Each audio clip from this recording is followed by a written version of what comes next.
Hello everyone, welcome back to another video from PM Problems, the website and channel dedicated mostly to project management, instruction management, and workplace topics. If this is your first time on our channel, welcome. My name is Patrick, and in today's video, we'll be talking about something a little bit different, a little broader, if you will. We'll be talking about the tendencies of the human mind and how that very same mind often betrays us. But with awareness of how this works, we could circumvent our mind, or hack it if you will, and live our best life above and beyond what our mind might be otherwise telling us to do in a given situation. That's right, folks. In today's video, we'll be talking about something called a cognitive bias.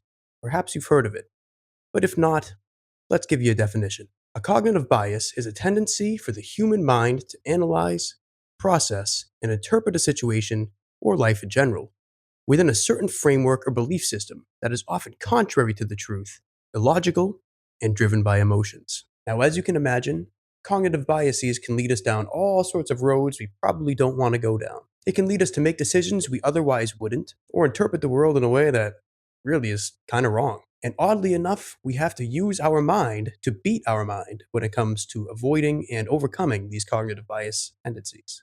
And if that's of interest to you, then buckle up, because today we'll be going through 13 common cognitive biases that you, family member, a friend, or a coworker have probably fallen into in the past few days, if we're being honest, as I likely have myself, and how we can go about overcoming them. Let's get into it. Now, first on our list of cognitive biases is confirmation bias.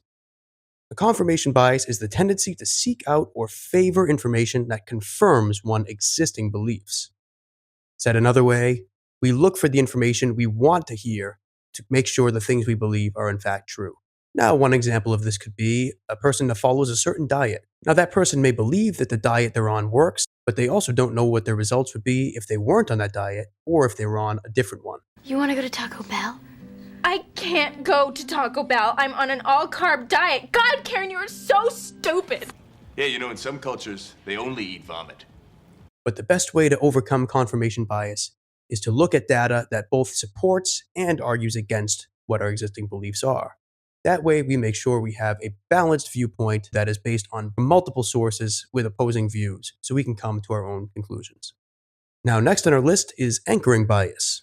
Now, this is a trick often used in sales or at carnivals and other places like that. Now, let's say you're shopping in a store and you see two shirts next to each other in the display booth. One shirt is $100 and the other shirt is $50. Now, the ironic part is you might not be even shopping for a shirt at all. You may have been walking by the display and saw the two shirts next to each other and figured the $50 shirt was a great bargain that you couldn't resist, even if the $50 shirt is overpriced and you don't need it in the first place. So, how do we overcome this bias? Well, first off, it's a good idea to not go shopping or looking at things that we're not planning to buy in the first place. I'd be lying if I said I've never fallen victim to that myself. But beyond that, it's best to stick to facts and principles. If you're looking for a certain shirt, or if you're shopping for something in general, it's best to look around at many options and weigh out the best price and value that you can find, rather than jumping at the first one simply because we perceive it to be a better deal than the price next to it. And like we said before, by being aware of this pricing trick and the tendency for the mind to look at things this way, we will already be much better off and less susceptible to falling for it in the future. Now, the next item on our list is interesting because it often applies to things we all see in the news, media, etc. And that is the tendency to overestimate the likelihood of an event based on how easily they come to mind. In the last few years, there have been what seems to be an uptick in plane crashes. If we all see on the news that several crashes have occurred in the last, say, 2 or 3 months, our mind tends to think that we should avoid flying at all costs because it's extremely unsafe. But, of course, that is a fallacy of the mind. Both pilots. Can you fly this plane and land it? Surely you can't be serious. I am serious. And don't call me Shirley. Flying is statistically much safer than driving when you weigh out how many accidents take place in comparison to how many flights or drives happen. But with crashes or other plane-related incidents on our mind already, we tend to think of the worst-case scenarios as being much more likely than they actually are. Now, how we overcome this bias is to stick to statistics as much as possible. If the data across the tens of thousands of flights show that the incidents are still very unlikely to happen, We will likely put our mind at ease and realize that the media hype or general awareness of such a thing happening is affecting our judgment on the situation. All right, and next on our list is the Dunning-Kruger Effect. We can define this effect as follows. People with low abilities, or people who are new to something, often overestimate their competence and abilities. And funny enough, people who are generally more experienced or who have a higher ability might underestimate their competence and abilities. Coach would have put me in fourth quarter, we'd have been state champions, no doubt. No doubt in my mind. You better believe things would have been different. I'd have gone pro. Now, for example, someone who's just starting out playing chess might feel as though they're a pretty competent player if they get 1 or 2 wins over other inexperienced players. Now, someone who's been playing chess for, say, 3 to 6 months realizes just how good a grandmaster or even a local expert actually is at the game. The person who's brand new simply doesn't know what they don't know. They are so new to it that they don't even realize how big the gap is and how many things they actually need to learn to become a proficient player, let alone an expert. But nevertheless, there are plenty of people who are brand new to something or who are just getting started in a certain area who believe that after gaining a slight amount of experience or understanding, that they are much better or further along than they really are. Now, the best piece of advice I can give on overcoming this effect or not falling into it ourselves is to avoid being overly or underly confident. We should be confident enough to put ourselves out there, take chances, and push our limits in order to improve. But we should also conduct ourselves with humility and realize that there's always more to learn. We're never as good as we think we are for the most part, and we can always improve in some way. Therefore, by balancing out humility and confidence, we are far less likely to fall into this cognitive bias. Now, next on our list is hindsight bias, which can be defined as believing after the fact that you knew it all along. This is similar to the idea of a Monday morning quarterback, which is to say, someone who knows exactly what to do after something happens. But unless we learn to time travel, falling into this bias does nothing for us except trick ourselves into believing something that simply is not true. Sticking with that quarterback example, you may be watching a football game or another sporting event with a few friends. After that game is over, one of your friends might say, "I knew they were going to choke in that final quarter." But did they really? This is because hindsight is 2020 and the future is completely unknown. Now, the easiest way to overcome this bias is to acknowledge that nobody truly knows what's going to happen. There's always an element of the unknown when it comes to predicting anything in the future. Of course, we can look at data and use our best judgment to come to a reasonable determination of what we think is going to happen, but we can never know for sure. And like we said in an earlier example, having enough humility to acknowledge when we're wrong or simply say we don't exactly know what's going to happen goes quite a long way in avoiding falling into this trap. We can also learn lessons from looking at things in hindsight and use that knowledge going forward to make our best judgments in the future as well. But next time you think about something in the past and feel as though you should have known better, it's helpful to recognize that we're often wrong, we can't predict the future, and the best we can do sometimes is live through an example and move forward accordingly. Falling into this trap keeps us from learning and keeps us from improving, despite what the mind may try to tell us. And next up on our list is something I refer to as the better than average bias, which can be defined as the subconscious belief that many people have wherein they feel they are above average in a certain area, even if they statistically are not. Now let's see if you can relate to this one. One of the best examples of the better than average bias is driving. I've seen several statistics that indicate most drivers feel they are better than average, which is statistically impossible, of course.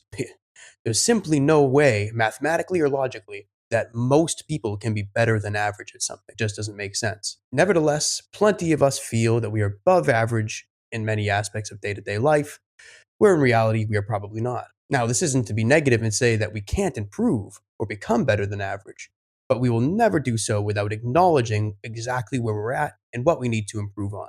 Something I struggle with myself, and I know many other people do as well. Ego never likes to admit when it's wrong or that it needs to improve. And I feel like I'm strumming a common chord here when I say that the best way to overcome this one is also humility. Or, to define it another way, having the ability to objectively look at ourselves and our performance in a certain area and determine if we truly are above average, average, or even below average. Like I said before, we can always improve and do better. So it's nothing to beat ourselves up about, but just know that being better than average at something can only be proven through statistics and data, not simply feeling as though we are better. And next up on our list is the "it can't happen to me" bias, Now, what this entails is kind of self-evident in the title, but let's define it briefly anyways. The "it can't happen to me" bias is a belief that we're exempt from a certain negative outcome that others experience. And the only basis we seem to have in this is just believing that it can't happen to us, because it hasn't yet before. Now, for those of you who watched the channel before, you know that I have a background in construction project management, where unfortunately safety is paramount because many people do get injured, and after a major accident, or even when someone passes away unfortunately due to an accident, there seems to be a common thread of, I was just going to do this for 2 seconds. I was just going to go out there for 2 seconds and take a measurement. I was just going to go on the roof for 2 seconds and grab whatever. Which is, of course, the explanation as to why they didn't take the safety precautions that they should have, which would likely have avoided the accident and possibly saved their lives. Now, many of us do this in all sorts of aspects of daily life, whether it be walking in an area we might not think we should, driving in a way we shouldn't, not wearing a seatbelt, etc. There are a million examples, but the common theme is this: we are not individually exempt from anything happening to us, if it can happen to anyone at all. And it's best to take precautions and have some humility once again, and to be aware that we are no more special than anyone else who has unfortunately experienced something negative. But ironically, by knowing that we're not exempt, we will actually take the steps we need to take to, generally speaking, avoid the issue altogether. It's kind of one of those Chinese finger traps, if you will, whereby admitting that we could be victim to something, we likely won't be. But thinking that we won't be victim to something might very well lead to our demise. I say that a lot more gloomy than I mean, because this could apply to very minor day-to-day things as well. Now, before we move on to the next category, I want to take a moment to mention that I do offer virtual one-on-one mentorship and coaching for professionals. I'm a civil engineer with 17 years of experience in the commercial construction industry, so a lot of my mentorship clients come from one of those arenas. But that said, I offer professional mentorship for all sorts of different topics, whether it be work-life balance, how to be more efficient, issues you might be dealing with at work, etc. If that's something you're interested in, I offer both 30 and 60-minute virtual sessions through Zoom, which you can schedule at a time that's most convenient to you. Check out the link in the description below to learn more or to book a session at your convenience. All right, the next example we're going to go through is the self-serving bias, which is the tendency to attribute success to oneself and failures to outside forces. I do want the credit without any of the blame. For example, a student might get an A on a quiz and think that they're very smart, which they could be. But let's say in the next quiz they take, they get a C minus.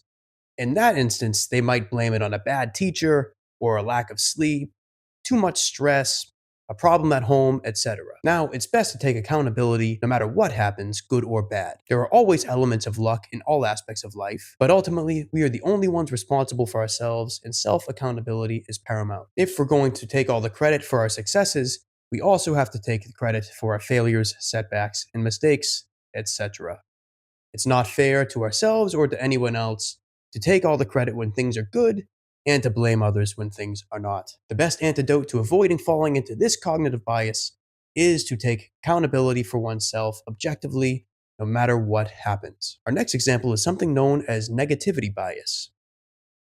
Negativity bias can be described as focusing more on negative experiences than positive ones. For example, you might receive 9 compliments from friends, but the 10th person lets you know that they don't like the shirt you're wearing, or the music you're listening to, or some other random insult. Despite receiving 9 compliments out of the 10 interactions we had, we often have the tendency to focus on that one negative experience. Now, one way to get over this cognitive bias is simply to be aware of that, which is generally speaking a theme throughout many of these examples. But one way I personally deal with this, because I often fall victim to it myself, is to recognize that some people just won't like us, or won't agree with us, or won't like what we're doing no matter what we do.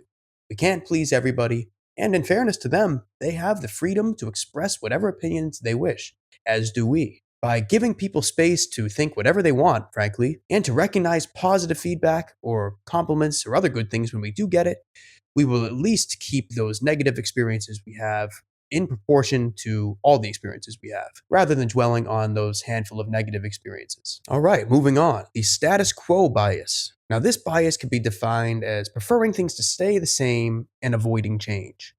It's not easy to change. We all tend to fall into patterns and routines and tend to get comfortable in them. I'm certainly no exception.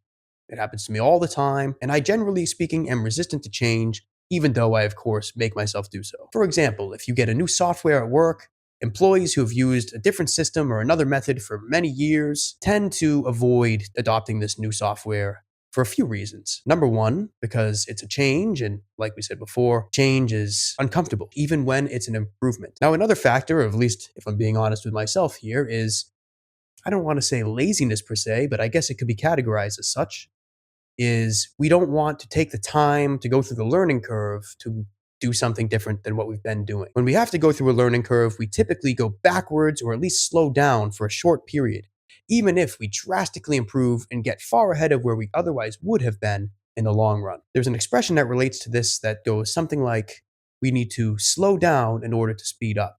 It's counterintuitive, and the mind typically doesn't like to do it. Sometimes short-term pain is necessary for long-term gain. We must go through that initial hardship, if you will, in order to ultimately get a much better result than we otherwise would have. And once again, by being aware of such things and be willing to change, or at least consider changing, for a greater improvement is a great way to avoid falling into this bias, or at least minimizing our chances of, frankly, allowing this bias to hold us back. Yes, now this one is very common to fall into, whether it be in personal or professional situations. It's different when I do it. Now, this is the tendency to view or judge how another person handles a situation. But when we find ourselves in a similar one and react in a very similar fashion, it's somehow different when we do it. We all know someone who acts this way, or at least has acted this way on occasion. And if we're being honest, most of us have done this at some point ourselves. For example, we might think that a friend is acting overly emotional when they get into a spat with their significant other, but when we're in a similar spat with our own significant other and we get emotional, we justify or rationalize away why it's different when we felt that way. But, of course, if we're looking at it objectively, it's not different. Now, this doesn't have to just apply to emotional reactions. This could apply to decisions people make, the way they do things, etc. It's similar to the concept of rules for thee, but not for me, which is to say, other people have to follow rules that I am exempt from. But of course, with humility in mind, this is not the case whatsoever. Rather than discuss specifically how we go about avoiding this bias, beyond simply being aware of it, I'm going to quote Bob Marley when he says that the road to life is rocky, and you may stumble too. So while you point your finger, someone else is judging you. I did that backwards. But you get the idea. Generally speaking, we should put ourselves in the other person's shoes and try to be empathetic when they react, or simply make a decision the way they do without judgment. Because when we're in the right or wrong state of mind ourselves, we very well could do the same exact thing. And of course, like we said before, it is not different when we do it. All right, moving right along. The next cognitive bias on our list is the bandwagon effect, and that is doing something just because others are doing it. Now, I'm getting slightly older with each passing day, and I'm no longer a teenager or anything close to it. I can still hear the words of my mom or dad or grandparents, etc., when they say, if all your friends were jumping off a bridge, would you do it? And that's somewhat related to this example. The bandwagon effect is the tendency to do things or believe things or think things simply because others do, feel, or think those same things. It's kind of one of those catch-22s when we only do a certain thing because others are doing it, and they're only doing it because others are doing it, and so on. Of course, there's a point of origin, but you get the idea. Many people might think, feel, or act in a certain way simply because others are doing the same. And social media pours gasoline on this fire and makes it so much more extreme because we can see people doing things all around the world at any given time. Even if 1 million people out of the entire world's population of 7 odd billion are doing something, it might seem as though everyone is doing it, where in reality, it's a very small percentage. This applies to fashion, political views, and so many other things, coordinated dances. But one simple example of this could be fashion trends. I saw Katie Heron wearing army pants and flip-flops, so I bought army pants and flip-flops. Before you know it, you see a certain t-shirt style or pants or hairstyle, etc. that seems to be everywhere overnight. And that's really because the more people see it, the more people want to do it. Now, the best way to avoid falling into this bias is to be honest with ourselves. Is it really because we think it or feel it or want to buy it, etc.? Or are we only doing it because we have friends or family or other people who influence us doing that same thing? And rounding off our list of 13 cognitive biases that we all fall into at some point is the framing effect. Let's define the framing effect as drawing a different conclusion depending on how information is presented. Now, this is also a tool of marketing and politicians and sales, etc. And hospitals/manufacturing. Is to frame a situation in a certain way, whether it be an impression of how a situation looks or how data is presented, etc., to usher people towards a certain outcome or belief. Now, for a simple example, the framing effect may be employed when it comes to a certain medical procedure or a certain prescription. If the person presenting this information states that 90% of people who have that procedure or take that prescription have a favorable outcome, it sounds pretty good. But if that same presenter said that 10% of people have a negative outcome with that procedure or prescription, etc., it sounds very bad. It's exactly the same statistics. There's no difference whatsoever, except how it is framed. Now, the framing effect doesn't just happen in sales or marketing or politics. It can happen in all aspects of life, really. And it generally correlates with the idea that how we present something is everything. Presentation and the way we structure it is often the main thing people pay attention to rather than the actual objective data. The best advice I can give on not falling into the framing effect bias is looking at statistics or marketing materials or any other opinions with somewhat of a skeptical eye. It doesn't mean we have to be paranoid and think that everyone is lying all the time, and whether or not our opinions are truly being influenced by the data we're given or the presentation we're shown, rather than our own objective conclusion. And that wraps up our list of 13 cognitive biases that our mind tends to fall into. I will fully admit that I am certainly not an exception. And although our mind might still be tempted to fall into these biases in the future, simply being aware of the fact that our mind works a certain way and to be on the lookout for these things will go a long way to keeping us in the straight and narrow and from falling into these tendencies going forward, which of course has numerous benefits, as you can imagine. I hope you enjoyed today's video, and if you did, I would really appreciate you giving a like and sharing it with someone you think would find it beneficial. Your support does not go unnoticed and is always appreciated. If you like how I presented this information and you'd like to see more videos in the future, please consider subscribing to the channel to stay in touch for future videos. And last but not least, if you're interested in professional one-on-one virtual mentorship, check out the link in the description below to learn more or to book a call with yours truly today. And with all that said, this is Patrick from PM Problems signing off, and until next time, cheers.